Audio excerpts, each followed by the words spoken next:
So 4, 13, 22, 31 తేదీల్లో పుట్టారా?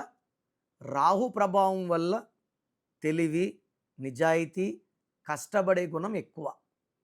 ఈ 4 సిరీస్‌లో పుట్టిన వాళ్ళకి ఫస్ట్ ఎవరితో మ్యారేజ్‌లు చేసుకుంటే బాగుంటుంది? ఎందుకంటే మ్యారేజ్ అనేది వన్ టైమ్ ఫెస్టివల్. ఇది మళ్ళీ మళ్ళీ చేసుకునేది కాదు. సో మనమంతా కూడా బెస్ట్ పార్ట్నర్‌ని సెలెక్ట్ చేసుకోవాలి. సో ఈ 4 సిరీస్ వాళ్ళకి 1 సిరీస్ అద్భుతంగా ఉంటుంది.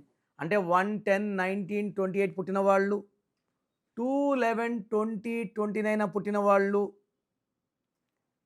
5, 14, 23లో పుట్టిన వాళ్ళు, 7, 16, 25లో పుట్టిన వాళ్ళు, ఈ 4 సిరీస్‌కి మ్యారేజ్ అద్భుతం.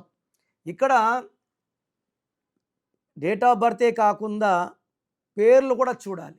అమ్మాయి పేరు, అబ్బాయి పేరు, పొంతనాలు ఎంత, కంపాటిబిలిటీ ఎంత. సో పేరులో కంపాటిబిలిటీ లేకపోతే డేట్ ఆఫ్ బర్త్లు కలిసినా ముందుకెళ్ళడం మంచిది కాదు. సో నేనైతే ఏం చేస్తాను, ఆ పేరులో అక్షరాలు మార్చి వీళ్ళకి బంధం అంటే కంపాటిబిలిటీ పెరిగేలాగా మీకు సొల్యూషన్స్ ఇస్తాను. సో ఈ 4 సిరీస్‌లో పుట్టిన వాళ్ళకి అన్‌లక్కీ ఫర్ మ్యారేజ్ ఏంటి? ఏ డేట్స్? 8, 17, 26, 9, 18, 27. సో ఈ డేట్స్‌లో, ఈ 7 డేట్స్‌లో మ్యారేజ్ చేసుకుంటే ఈ 4 సిరీస్‌లో పుట్టిన వాళ్ళకి ఇబ్బందులు, భార్యాభర్తల మధ్య సఖ్యత లేకపోవడం, మిస్‌అండర్‌స్టాండింగ్, కోపాలు, డబ్బు ఖర్చు అండ్ ఆ కాపురం తొందరగా కూలిపోయే అవకాశం చాలా చాలా ఎక్కువ.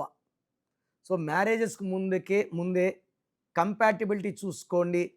పేరులో బలం బాగుందా లేదా చూసుకోండి. ఆ తర్వాతే ముందడుగెయ్యండి.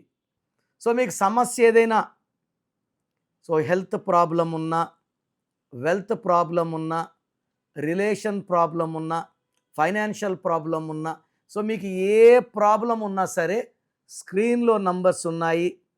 కాల్ చేసి నా అపాయింట్మెంట్ తీసుకోండి. 28 డేస్ హైదరాబాద్లో ఉంటాను. 1 day Kurnool, 1 day Tirupati. So try to meet me personally.